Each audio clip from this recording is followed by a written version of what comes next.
Sénégalais ñu ngi leen di nuyu gis nañ acte de développement bu ministre agriculture ak ministre de la jeunesse madame Khady Diagne Gueye wala madame Khady Diagne Gaye ak Mabouba Diagne seen sant yi dafa ànd yal na yàlla dëppale noonu seen i mbir ba li ngeen am yéene ci réew mi suñu borom may leen lu kawe seen jot.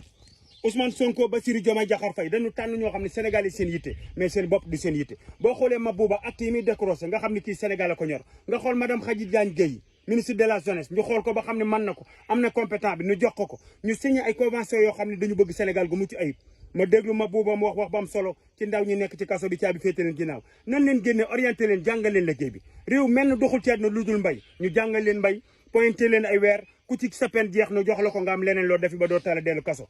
pour yar doomu aadama la pour tette doomu aadama xamal ko ni ko li nga defoon jaaduwul waaye boo génne na nga fexe ba bul delsi mais lan mooy tax du delsi da nga koy teg ci orientation boo xam ni dina ci mën a gis boppam ba dootul bëgg a delsiwaat ana lan mooy idée ji mooy li Mabouba li mu wax nanu formé ndaw ñi génne leen ci kaso yi